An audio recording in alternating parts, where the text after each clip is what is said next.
Hi, everyone. I'd like to welcome you to our first ever virtual event. This is the Oshkosh City Mayor's Candidates Forum, presented by the League of Women Voters of Winnebago County and Oshkosh Media. This event will be simulcast on WOCT 101.9 FM radio. The forum may also be accessed via video streaming at oshkoshmedia.org and on the Oshkosh Media YouTube channel. I am Margie Davey, President of the League and tonight's moderator. The League of Women Voters seeks to inform citizens about major public policy issues and about candidates seeking office. We never support nor oppose any political party or candidate. For more information about the League of Women Voters, access our website at lwvwinnebago.org. To learn more about candidates appearing on your ballot, go to vote411.org. In the primary election on February 16th, 4 candidates are competing for a 2-year term as mayor. The incumbent, Laurie Palmieri, is being challenged by Deb Allison Asby, Chris Larson, and Robert Wilcox. Mr. Wilcox declined our invitation. Ms. Allison Asby is unable to attend, but she submitted a written statement that I will share with you now. I know I still look like Margie, and I still sound like Margie, but now I am turning into Deb for this next statement. Okay, I'm Deb. Good evening. I would like to take a moment to sincerely thank the League of Women Voters for the opportunity this evening. I have never missed an invitation to a candidate forum, and I apologize for not being in attendance this evening. Circumstances made it unavoidable. I wish Mayor Palmieri and Mr. Larson well wishes. My name is Deb Allison Asby. I was born in Port Wing, Wisconsin, located on Lake Superior, and I graduated from the University of Wisconsin-Stout with a Bachelor of Science degree in Business Administration. I moved to Oshkosh in 1997 and made this my home. My husband Rob and I have 2 daughters, Rachel and Nicole. I am an investment advisor at Carl M. Henning, Inc. In 2020, during COVID, I earned the designation of CDFA, Certified Divorce Financial Analyst, and started Compass Divorce Financial Solutions, LLC, a concierge service. In my downtime, I enjoy family, friends, the outdoors, reading, running my online coffee business, and more. Some of the ways I give back is by serving on the board of directors for Day by Day Warming Shelter and supporting the Damascus Road Project in a number of ways. I am running for mayor because I believe there is value in experience. I have served on over 12 governmental, private, and nonprofit boards and commissions over the last 13 plus years, and I believe that says I care about the welfare and direction of Oshkosh and its citizens. While I am far from perfect, I have built a reputation of being a hard worker, good listener, open-minded, a critical thinker, and being tough yet flexible when needed. Oshkosh has many everyday challenges that come with all municipalities, such as addressing outdated infrastructure, ongoing equipment and building needs, recruiting staff, reduction in state revenues, and a multitude of other issues we face year after year. Add to that we are now in a pandemic. Many in our community are struggling for various reasons. I am committed to addressing the challenges we face head on and with energy to uncover opportunities that likely exist. If I am elected mayor, it will be important to stay focused and committed to the city's strategic plan. My priorities are to be a welcoming city with many economic development opportunities, to continue to provide a safe community, continued improvement to our city's infrastructure, maintain as well as add to our quality of life amenities, invest in neighborhoods, and be an efficient government entity that collaborates with other stakeholders, all while keeping our debt in line. I have been and will continue to remain nonpartisan and independent. The voice of the people is not defined by political parties, but rather by the voices of individuals, families, and businesses. In closing, my parents taught me the difference between confidence and arrogance. Confidence is knowing and believing that positive change can be made by surrounding yourself with hardworking individuals that share the same or similar cause and purpose. Arrogance is believing you alone have the answers and can make changes without the help of others. During the time I have served on council, the journey has been incredibly rewarding, working with others to accomplish goals. I hope you will allow me this great opportunity to continue this philosophy by being your next mayor. Thank you to the League for allowing me to submit a statement and allowing others to show their talents and potential contribution to the city of Oshkosh. Okay, now I am Margie again. This virtual forum looks a little bit different, but it still gives you, the voter, an opportunity to get to know the candidates. Since we have no live audience, we asked for questions to be submitted in advance through email or phone. These questions may have been edited for brevity and clarity. Candidates received only the first 2 questions in advance. They have not seen any of the other questions. We also encouraged our panelists to provide questions of their own. Joining me on the panel tonight are Karen Schneider, publisher of the Oshkosh Herald, and Nathaniel Schude, editor of the Oshkosh Northwestern. Candidates, our timekeeper will give you cues. Please heed the stop sign so I don't have to cut you off. Thank you in advance for keeping your answers concise so that we may cover as many issues as possible. This is not a debate. You will each be given the same amount of time for the same question. At the conclusion of this forum, I will offer you each the opportunity to clarify or rebut something said earlier, or to make any other statement you'd like to share with the voters. And with that, we'll move on to our opening statements. We have asked you to, you got this question in advance. You each will now have 2 minutes to summarize your background, qualifications, and your motivation for seeking election or re-election as mayor. And going alphabetically, we will start with you, Chris Larson. Sure. Am I on? I think I'm unmuted. You are unmuted. Perfect. Thank you for having Margie. Thank you to the League. Nathaniel and Karen, thank you for being here. Also, we appreciate it very much. My name is Chris Larson. I am from Oshkosh. I was born here. I'm a small business owner. I own a couple of businesses downtown Oshkosh. I live downtown Oshkosh.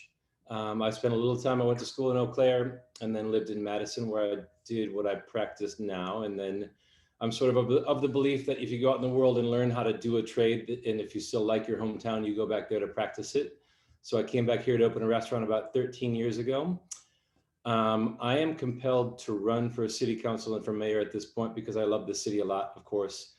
I serve on lots of different boards. Currently, I'm on the Downtown Oshkosh Business Improvement District Board and the Oshkosh Convention and Visitors Bureau Board, but have been active in all kinds of things in the time I've been back here. There's a big long list at my website if you really like to read it. I'm not going to read them to you now because it's not the point.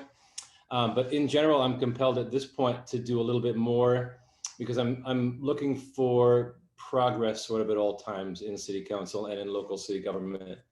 So it's a little bit of a singular motivation at this point, but that's basically the gist of it. We'll get more into it as we go forward, I'm sure. And I'm going to be short. I saw you, Fran, so all set. Thank you, Chris. Laurie, would you like to give us your opening statement, please? Sure. Thank you, Margie. And I have to apologize in advance if I lose you. I just got a little flash on my screen that the internet is unstable. Had to switch over to a different computer. So here we go. Isn't this fun? First of all, thank you to the League of Women Voters, to the Oshkosh Herald and the Oshkosh Northwestern for hosting this forum. And thanks to Chris, thanks to Deb Allison Asby, and also to Mr. Wilcox for running also for mayor. I think this is a great opportunity and a great time to see more engagement, as we also see with our council reps. But more importantly, responsible, trusted media such as yourselves is vital to a healthy community and to local government. So I'm Mayor Laurie Palmieri, and I ask for your vote on February 16th. I'm a wife, I'm a mother, I'm a grandmother, and my day job, I work as a medical courier on call. So it's an interesting, oh wow, here we go. I'm not a professional politician in any way. I'm a geographer and raising a family, as many of the Oshkosh residents are. My qualifications include a bachelor's in urban and regional studies from UW Oshkosh, my master's in urban planning from UW Milwaukee with an emphasis in GIS. I'm running based on the continuation of real change. I want to continue to be your voice in City Hall. And, we have a lot more work to do. There are so many things that I'm sure we're going to cover this evening, but thank you. And again, I ask for your vote on February 16th. Thank you, Laurie. Okay, we will move on to the next question that you also had received in advance. This time we'll start with Laurie. And you now have 2 minutes, Laurie, because you just got done and you want to talk some more right away, to share your to-do list, your policy priorities for the city of Oshkosh, and please tell us why. Well, thank you, Margie. I appreciate that. Our number one goal, as Deb Allison Asby said in her statement, is to continue forth with our city strategic plan. There are 5 elements which she listed out very thoroughly. So we are in agreement on that. There are some differences in how we interpret our number one goal, which is the safe health and welfare of this community. I'd like to continue to explore our TIF policy and what we ask for in return for giving those incentives. I'd like to continue the exploration that I started with the council on exploring lifeline water rates and conservation rates. We have to focus on resiliency for this community coming out of 2020. That has created a lot of opportunity, but certainly we have some recovery work to do. Following up on our special assessments replacement policy, as Mr. Larson is well aware, he served on the ad hoc for that discussion. We have more work to do on that as well. Small businesses, we need an ecosphere supporting entrepreneurial for the vital economic development that is Oshkosh. And again, that's just kind of a few of the items that we've started and we've made some progress on and yet have work to do. Okay, thank you. Now that we've heard from both of the candidates with their questions that they had ahead of time, we'll move on to the part where our panelists will ask you questions that have either been submitted by the public or they have written themselves. Margie, Excuse me, Margie. Yes. Did I Go forget ahead, Chris? Nathaniel. I think he needs to respond. I'll just go. I'll be gone. I'm sorry, what's going on, Karen? What did I miss? Chris needs the 2 minutes for his priorities. It won't take that long though. Okay, thank you. I am so sorry. Chris, I'm just why don't kidding. you go ahead, Chris? Just go Perfect. ahead. Thank Well, you, Karen. Fran, did you go? Fran, did you start? Yes, go. Yeah, okay. Well, like I said, I'll be brief. My to-do list is short, and I know it's a little different tack than we're probably used to hearing at this rate, but really there are about 3 items on it, and applicable to this question, there's about 1. So as short as I can keep it, I'm a big fan of a council manager form of government, which is what we have. And I think we need to get back to basics on that a little bit. I know everybody on this panel knows what it is. Probably most people watching know what that means also, but in a nutshell, the job of council is to manage the city manager. The job of the city manager is to manage the city staff. Council needs to be respectful of staff time and help keep the manager accountable and help keep staff moving in the right direction. All that, if it's done correctly, means that council can then act on things that are brought before them on behalf of the community, and that's about it. So I don't have a list of agenda items of my own, and I have seen in the last handful of years there's a lack of efficiency, in my opinion, on council. So that is the main thing that I would like to see change, so that when the bigger issues come before us, that we're more prepared to act on them than we are now.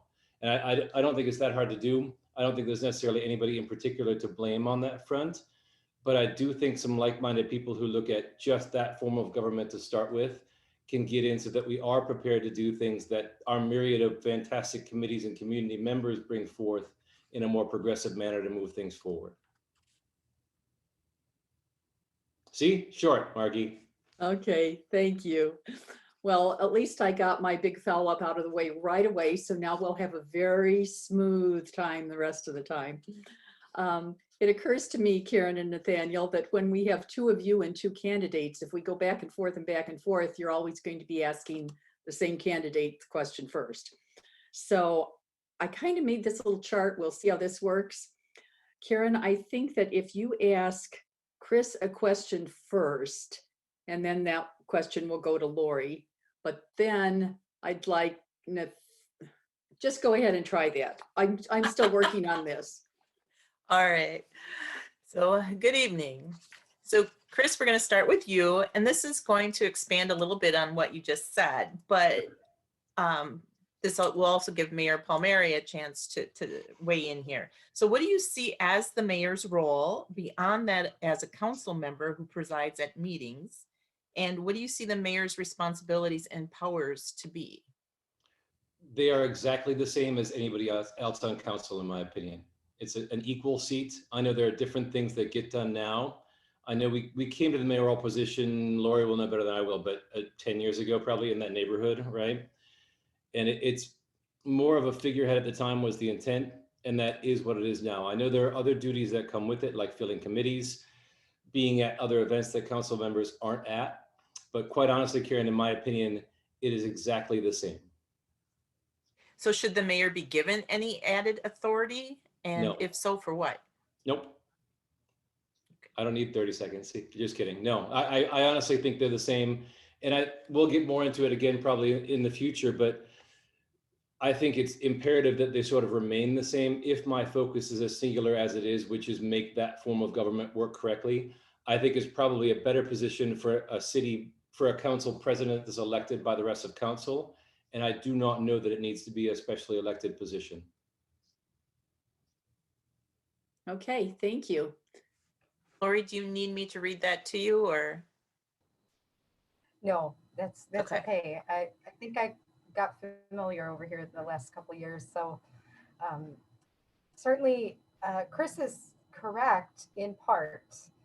The mayor is equal to other council members as it relates to voting. There are additional duties with regard to management of the 23 boards and commissions. We have, I believe it's 10 that are required by the state and about 13 or a little bit more than that that are advisory and local option. And that requires staffing them, managing those renewals, new applications, and also proclamations, as well as there are some things that you have to sign. There are some other committees that you're required to, be a part of. I'm on the Regional Plan Commission. I serve a number of boards and commissions as liaison, as well as state organizations and meetings with intergovernmental entities. Okay, thank you. Now you've both answered Karen's question, so now we'll have Nathaniel ask each of you a question. And Nathaniel, start with Laurie. Okay. And now I just lost my question. There it is. Okay. So one of the things that the community here in Oshkosh has been really dealing with, and it's not just Oshkosh, obviously it's across the state, across the country, across the globe even, has been the topic of the coronavirus pandemic. Obviously dominated a lot of headlines and a lot of discussions and things like that. Wanted to get into a little bit, going off the question that Karen asked about the role of the mayor. I wanted to get in a little bit to what the role of the mayor should be in responding to the pandemic. Obviously, the council took steps this year from declaring a state of emergency to closing City Hall to the public. Moving meetings online, moving our candidate forum online as an extension of that, and encouraging people to take appropriate precautions. Leaders of other communities such as Green Bay and Madison took that a step further by enacting their own mandates. And even right here in Winnebago County, officials took the controversial steps to give public health officials more authority to enforce orders from local officials. So I guess my question would be, as mayor, would you support measures to curb the spread of the virus? And if so, how would you balance the concerns of public health with concerns that some have raised about the rights of individuals and businesses? Well, of course, we have to have this question. It is an important question. And certainly this year, we have seen a lot of information come from many different sources. And, you know, I believe that it's very important for us to remind folks that we can provide timely and accurate information, whether it's during a pandemic or whether it's, you know, business as usual, life before we knew it. Supporting health measures is important. To work with our intergovernmental entities, such as the county, such as our regional folks. And since the state had less than timely instructions and many items were pushed down to the municipality and the counties, certainly we had to prepare to respond to the absence of information at times as well. Thank you. Thank you, Laurie. Chris? Sure. And Nathaniel, I'm going to take your question in a slightly different direction. Yell at me afterwards and you're just correct me where I go. But there's a short and easy answer for that for me because I own a restaurant and we had to deal with lots of these things firsthand. And I've answered that question hundreds of times since last March. I'm not a doctor. I'm not qualified to do any of this. So the answer for me has always been it's an economic decision. And the more people we can get doing the right things in the right order as soon as possible is fantastic. So as far as the mandates and the public health things of it go, I think they're all good and the more safety measures, the better. I'm rushing through that because there's a point I want to make with regards to Mayor Palmieri, because she and I talked about this as it was happening forever. I mean, for forever and ever and ever. And I need to give her a lot of credit because it really, really broad stroke. And there will be a lot of people who don't like this answer probably. I think there probably should have been better things passed along to municipalities and counties from the state or the federal government in this, because that might have helped get us all on the same page. Laurie did, as mayor, stood up for exactly what she believed in and led with it. And it was great to watch. And I will forever be proud that she did that because it was fantastic. And she was one of the few politicians who I watched do that. And I was very pleased to see it happen. I know it's not exactly what you asked, so I apologize, but it's an important point nonetheless. Thank you, Chris. Thank you. Okay, Karen, our question comes back to you, and I've solved my dilemma. I'm going to let you choose who answers this question first. Oh, so much pressure, I tell you. Well, you know what? I'm going to flop it around then, and we're going to go to Laurie Palmieri. So you've been on the council and as mayor for 4 years now, I believe, correct? 5. 5? Okay, 5. sorry. So what policy decisions made by the mayor and city council over the last 2 years have been good for the city and its residents? And what policy decisions have been made that you believe are wrong for the city? And please explain why. Okay, 2 minutes or when? 1. So some of the policy decisions that I believe that we have done well at in the last couple of years include refining some of the financial pieces with regard to long-range finance and debt, and staying the course, but also allowing for some flexibility so that we could still accomplish, you know, some quality things.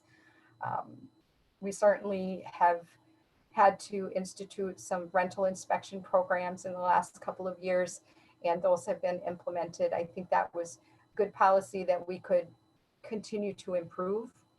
Where we've not done so well at is finalizing, as I said earlier, our decisions on replacing special assessments to give relief to families and households here. Thank you. Thank you. Chris? Sorry. I'll have some of the same ones actually. The positive for me is, and Laurie can take some credit for this as well, not to just keep saying nice things about Laurie, but she's done a good job. The forming of the DEI committee is a great thing. I think everybody knows we're lacking in that category as a community, and that's how I would, from my last statements, like to see those things happen. Is committees like that one bringing things to council so we can move things forward, and that's a great start on diversity in our community. Laurie is the exact same one as me. I mean, it's a personal one for me. The Special Assessment Committee, I don't think we did everything that we could have done. It's a big deal, and Laurie sort of hit one of my points broader on the head as well. We're not currently great at finalizing decisions, and I wouldn't end that statement with any words like special assessment. It's we're not good at finalizing decisions, period, at this point. So that's just one of the things that I think hasn't gotten done the way it should have gotten done. Thank you. Okay, Nathaniel, it's your turn for a question. One of the things that Chris, you just mentioned, somewhat related to the last question, was the piece about diversity. So that's another thing that I wanted to ask about. It seems like the past few years there's been a real big focus on trying to make Oshkosh more diverse, inclusive, and welcoming place for everyone. And that's regardless of their race or their ethnicity, their religion, sexual orientation, gender identity, whole list of other characteristics as well. So the question being, how has the city been doing in this area? And are there places where there still can be improvement? And then the second part of that being, if there are ways for improvement, how would you address them? Was that me first, Nathaniel? I'm sorry.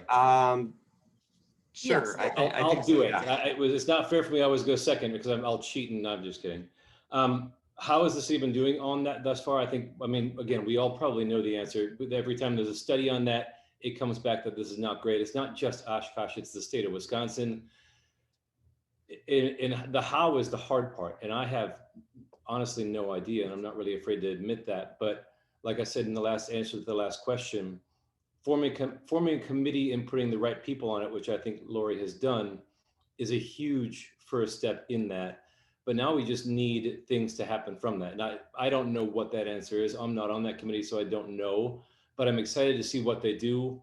And I also think there's probably a lot of room between the school district, the university, and some public-private initiatives to come forth in the future that ought to get done. I mean, this should be a #1 priority. In the end, I'll be a broken record on one front. Things like that to me it's important because we're a good place. We want to be a good place, but that is also an economic decision because we want people to come here. We need people to come here. We need to keep growing the city because that's how we keep getting better. Okay, thank you, Chris. Karen, back to you. Did Dinah? Yeah, it is, right? Or does Laurie need to answer that? Laurie needs to answer that. Okay, got it. Laurie, answer the question. Right, okay, and I'm just going to ask you to repeat the first part of that again. Sure, if I can pull it back up. I'm trying to switch windows here when I ask my question because I wrote some. Yes. How are we doing and where can we improve, right? Yep. How's the city been doing in the area of diversity and inclusion, and how would you address any areas of improvement? So city with a small c and city with a capital C, two different things, right? Because certainly local government, our city council, our city staff have been working at this in a two-pronged approach. Internally under the city manager and HR, and then externally as we created the Diversity, Equity, and Inclusion Committee for the purpose of having representation from diverse backgrounds. And I am extremely proud of that. How we're doing is we're 6 months into it. We've got 6 months before they'll produce an action plan with action items to present to council. They'll be focusing in on metrics that are coming in from departments and working with the departments for that purpose. How can we improve as a city, as a community? We certainly all have responsibility with regard to treating others as we wish to be treated, inclusive, diverse, and welcoming. Thank you, Laurie. Would it be Karen's turn now? Now it's my, let's try that way. All right, we're gonna start with you, Chris, on this one. You know, there's been some really exciting projects going on in the Oshkosh area. And one of them is the Lakeshore Community Park area and the development that's going on over there. The community park plan suggests 3 phases for a total cost of around $10 million. The Four Seasons building phase is underway, which I'm personally excited about. Can't wait to see that. Would you actively work to complete phase 2 and 3 of the Lakeshore Community Park within the next 3 to 5 years? Well, that's a great question. I mean, the easy answer is that would be great. I don't know enough about exactly what that entails right this second. I've seen some of the plans. I know I've talked to Park Director Maurer about it at some point in time. We, of course, all followed along with the first parts of those developments very closely. I know it's become a very big price tag, but I mean, it's a huge deal. It'll be a gem of a thing. We're lucky to have one park on the water. This will be another one, which will be even better. So the sooner the better, but I know there are lots of implications there. And I will be the first to admit that I do not know everything that entails. Okay, thank you. Let's go to Laurie with that question. So this being my first year as Advisory Parks Board Council Liaison, and certainly having been on council when the decision was made to open that access for those remaining acres, you know, those 77 plus acres to the public for park purposes. And yes, we are in phase 1, very excited about the Four Seasons building. The question was whether or not I would actively work on the phases 2 and 3 over the next several years. I might be suggesting that we consider shifting our focus to the lesser developed side of this, given that the price tag is much higher for the active piece, although we are in phase 1 on that, that we may need to do some adjustment and adaptation in order to simultaneously also continue to maintain our existing parks. As you know, this kind of came up very quickly. So certainly we have to pay attention to the other parks at the same time as we are doing new development at Lakeshore. Okay, thank you. It would be Nathaniel's turn. Yep, and I'm going to start with Laurie since I think the last couple of questions went to Chris first. So one of the other things that has been kind of a big topic, not just in Oshkosh and not just in Wisconsin, but across the country, has been the issue of racial justice and police reform.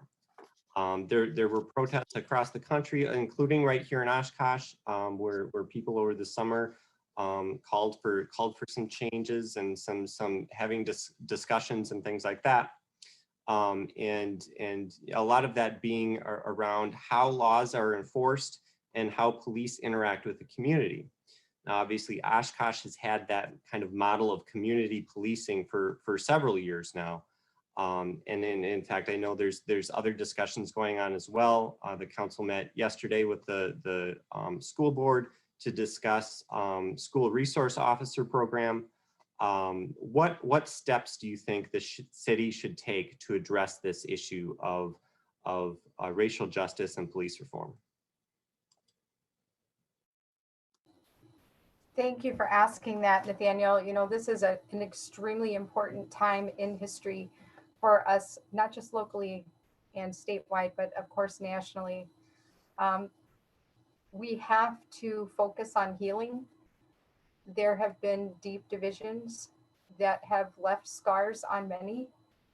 We have had some very difficult conversations. I personally have had a number of difficult around the driveway socially distanced conversations with folks from the protest groups regarding what they needed. And some of it was an understanding of how they could voice their concerns or complaints without retribution, and educating them on our police and fire commission and some of the alternative paths to addressing some of those things that were felt to be unfair.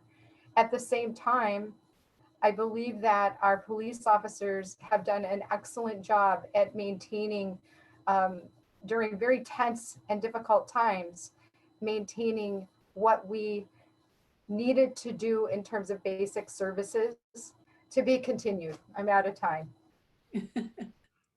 Thank you, Laurie. Chris? I mean, I'm gonna echo a lot of that. And Nathan, thank you. Nathaniel, thank you for asking the question. I mean, it's a tough subject. It's probably bigger than a city council, but at the same time, it's not, because it's everywhere and it's going to require everybody doing something in some way, shape, or form. Laurie did some great work, and there's some great points there as well. I mean, as far as tangible items, I think we just approved body cams, and that is helpful, and that's a measure that lots of municipalities are taking. That does help to provide accountability to some degree. I don't know that that's the final answer or that helps enough right this second, but it's a step. Broad stroke, I like Chief Smith very much. I think he does a good job. I think he's a smart man. He's a compassionate guy, and he did a great job of being out and about in the community when these were going on at the time, and that's great as well. A little off subject, I am a fan of DA Gossett's jail diversion program. I know the county's working on it. There's not a ton of things that the city needs to support there other than be supportive of it to a degree. It's not exactly on the exacting subject, but it's part of the equation as well. So I think that's a good thing that we're looking at also. Okay, thank you. I'd actually like to ask you each a bit of a follow-up to that. And if you did touch on this before, forgive me, I maybe missed it. But how do you think that the police department should be interacting with social services and other, mental health counselors? Should they be included as part of the force? Should they be called in? How would you make that work so that we can help our community be more socially responsible? And we'll go with you first, Laurie. Yes, thanks for adding that on. Certainly, I didn't want to leave anything off, but the police officers are asked to do a lot, and they're playing many roles. And I believe that we can support them doing their job and maintaining public safety by bolstering and supplementing with some of our social services and additional mental health resources, because so many times they're responding to things that are related to some of the other public health matters that are on the county level and are dependent upon those resources. But we also need to hold them to the high standards that we expect when they're interacting with the public. They're human too. And certainly, there are people who have had some negative experiences. So this continuation of the difficult conversations, but also maintaining public safety is critical. Thank you. Chris? Agreed entirely, Margie. And I think you hit the nail on the head. There's a lot of work to be done there, because the mental illness part of this equation is absolutely part of the equation. And it's going to take an awful lot of groups working together to get that done. I mean, short answer, but I mean, Laurie said most of it, and I could not agree more. Okay, thank you. Karen, do you have a different question? Sure. Well, it's along the same lines. So we've known that poverty has been an issue here in Oshkosh, with 40% of our kids living below the poverty level, and COVID just raised that to a whole different level and brought other things out that, those of us fortunate enough to not be in a at-risk situation, many of them were first made aware of the issues that are facing, almost a majority of the people here in our community. With that being said, traditionally, the city's focused on infrastructure. So the libraries, streets, sewer, and parks, and water, and so forth. And the county's role has been social services. So should the city take a stronger role in working with the county, the schools, and the nonprofit agencies to address some of the problems of poverty in Oshkosh? And let's go with who started first last time. Laurie, we'll go with you, Chris. Sure. And I mean, I think to a degree we are. We've already touched on a couple of the issues that residually affect poverty. We'll keep coming back to special assessments to a degree, but that is one that does affect an awful lot of people, especially if you own a home. That helps a lot. And the reason that's been important to me for ages is I don't like to see the scenario where we wind up in often where folks save up for a home and are essentially bankrupted the first time the road gets redone. So we can do better there for sure.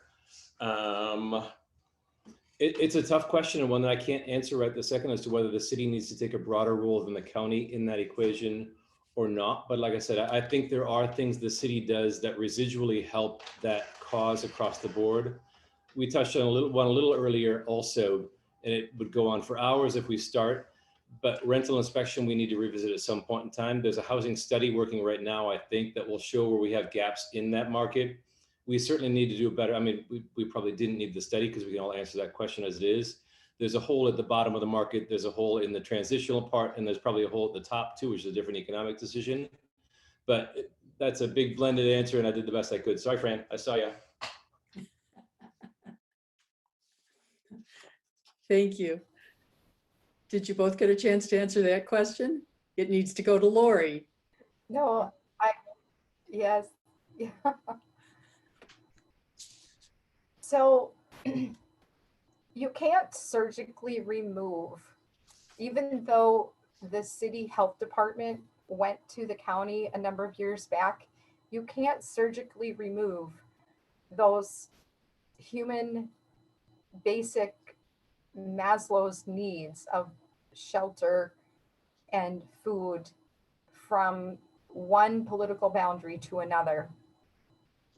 We have to work with them, and we have to look at some of our policies going back again. When we subsidize, we need the jobs, we need living wage jobs. And so we need to attract those, but we also need workforce affordable housing. So those things have to be working in tandem. We can't think in complete silos, even though we have different responsibilities. We have to work together on these poverty issues. When we attract businesses that only pay $10 to $11 an hour, we have to think about what the negative consequences are if all of the businesses that we're attracting are paying that wage. Okay, thank you. Nathaniel. Yes, I looks like we're getting a little bit short on time. Not quite there yet, but so I was just trying to figure out which direction I wanted to go here next. I believe we'll have time for at least 2 more questions. Okay. Switching gears a little bit, wanted to ask a little bit about another topic that is in the realm of what the mayor and the city council kind of handle, and that is talking about making Oshkosh an attractive place for people to come and live and stay and work and those types of things. So I wanted to ask a little bit about kind of neighborhoods.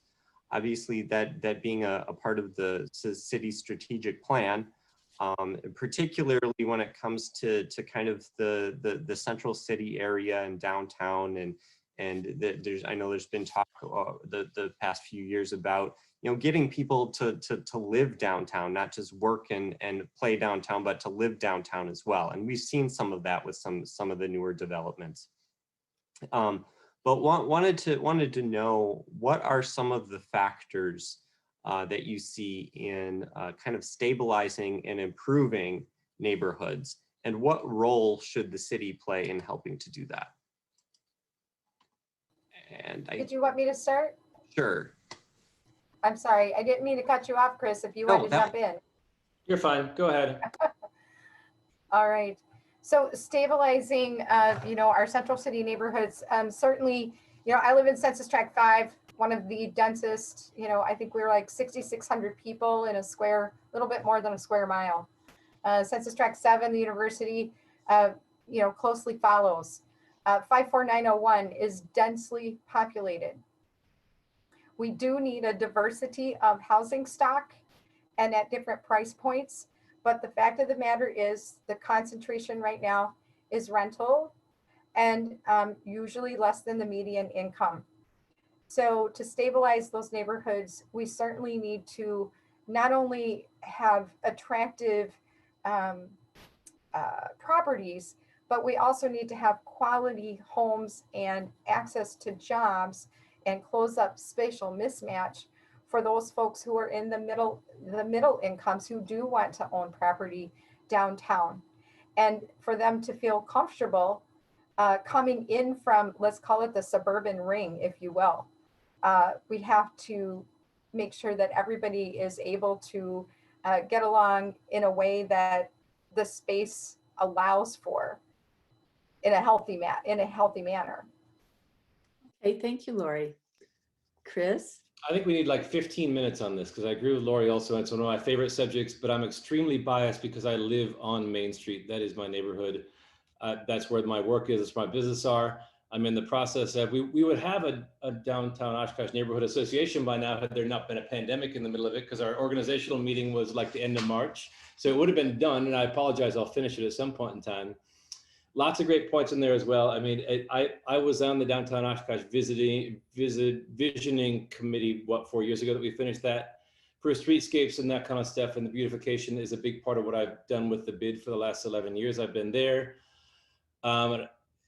To me, the city is doing a pretty good job. The neighborhood association thing is great. More of that is fantastic. Obviously, the need for lower income housing will address wherever. I'm just such a proponent of downtown living in general. I think Central City itself is like 18,000 people these days. It's a huge group of people who are in that neighborhood, so to speak. I mean, I'm proud to have opened a grocery store there because we need one, a bike shop there because we need one, and that's my love, is that portion of it. So again, Fran, let's just go like 15 more minutes on this one. No? Nice try, Chris. I don't think so. But we could. I totally agree. Instead, we're going to let Karen have a last question here. Okay, so let's get down to how we pay for all this stuff, right?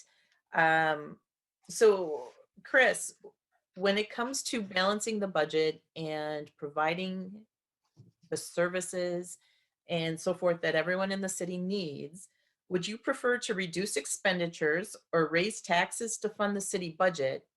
And do you have a creative idea outside of what's already been proposed for the wheel tax, the assessment, and so forth, that you would like to discuss? Yes, and to answer your first question, it's going to be a pie in the sky kind of answer, but I would like to neither reduce services nor raise taxes, because I think there are there are lots of creative ways to change the way we spend money, to change the way we generate revenue. And there are lots of different ways we can approach that. We've gotten closer in the last handful of years. We've gotten thinking about some of those things, which is great. You keep bringing up my favorite one, which is special assessments. And again, Fran, 15 minutes on that one? No. But that would be a great example, Karen. I'm glad you mentioned it. But I think there are lots of ways to look at that. I mean, there are ways to look at the way we use TIFs to bring in revenue. There are ways to change the way we use TIFs to bring in development. There are certainly ways to consider things like wheel tax that generate revenue. We'll talk more about this in the months leading up to the election for sure, because there's a lot there. And just that one item alone changes the entire bonding structure and borrowing structure of what we do as a city. So there are lots of creative ways we can do this. And that's a big thing I would focus on. So thank you for asking. Okay, thank you. I'm going to ask a couple of lightning round questions. Laurie. Did I miss Laurie again? Oh, geez. Laurie. Okay. Yeah, so first of all, the challenge becomes, we are under the expenditure restraint parameters, and I appreciate all that our city manager does to keep us in that expenditure restraint threshold so that we're able to manage that. But what we continually face are a lack of the shared revenues that come from the state. And I don't necessarily believe that we need to keep raising taxes but we do have to look at cutting expenses, and especially this next year. If we don't cut expenses, we will start to decline in our quality of services and those basic services that have to be done, like garbage and streets and snow removal. And so it's important for us to understand that there will have to be some cuts coming along. We can't keep adding, fees and raising taxes. We have to try and get something back more from the state and also reduce our spending. Okay, thank you. I'm going to do a quick lightning round session, which means that we're going to actually try to get like 3 questions in the space of 1. The way we do this is you don't need to elaborate a lot on the answers. I think they'll all just be yes or no questions, so you can answer that way. And after that, I will give you both a chance for any clarifications or rebuttals that you would like to make to anything that was said tonight. Okay, Chris, 3 questions, quick. Are you ready? Ready. Okay, I think you already answered this one. Do you support the city council, the council manager form of government? Yes. Great. Would you support a new city staff position for diversity and inclusion? Yes. Oshkosh has a deficit of park and green space. As mayor, would you take an active role to elevate park acquisition to a higher priority for city funding and action? No. Okay. Laurie, do you support the city council manager form of government? Currently, I do, but I am also interested in the hybrid form of adding a district representation to the at-large, such as what Eau Claire does. Okay. Would you support a new city staff position for diversity and inclusion? Absolutely. And how do you feel about an active role to elevate park acquisition to a higher priority? Yes. Okay, thank you. See how fun those lightning rounds are? Now we're going to go to the rebuttal clarification part. You will each have 1.5 minutes for anything that you would like to say. I just threw Fran a loop there, 1.5 minutes. And anything at all you want, as long as you don't attack someone else, which I know you two wouldn't. So let's go first with Chris.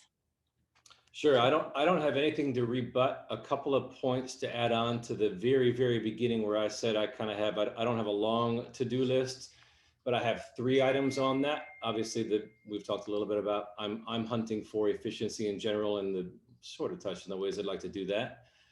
2 is and I guess it is a place for shameless plugs to a degree, but if you want to learn more about me or other candidates running that I like and who agree with the way I'm talking tonight, voteoshkosh.com exists for that purpose. Why that's my number 2 to-do list item is win, lose, or draw, no matter who you vote for. I think it's embarrassing how many people don't vote in these local elections.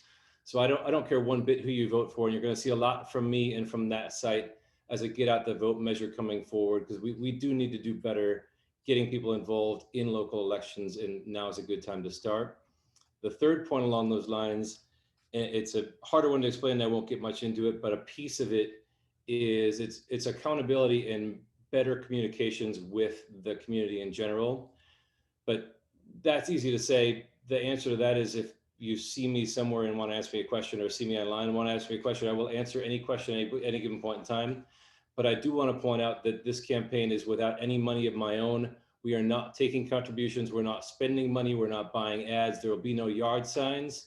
And the reason isn't because, I agree with the league entirely that campaign finance reform is a good thing, but it's not really geared towards local elections. My point in no money being involved at this point is I want other people to be able to run for these offices in the future, and there can't be a cost of admission to do so. Okay, thank you. Laurie.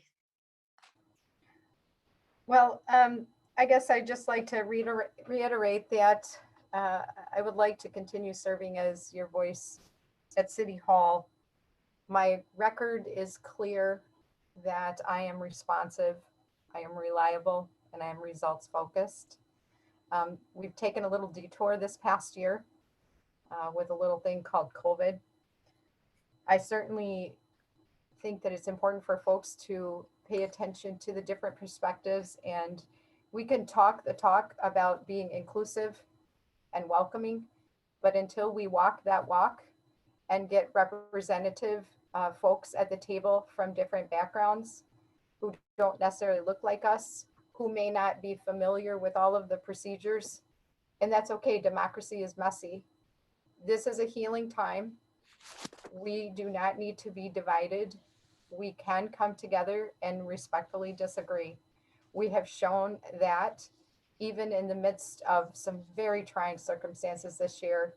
And that's what makes me proud to be serving in government. As sometimes as difficult as it is time for us to come together.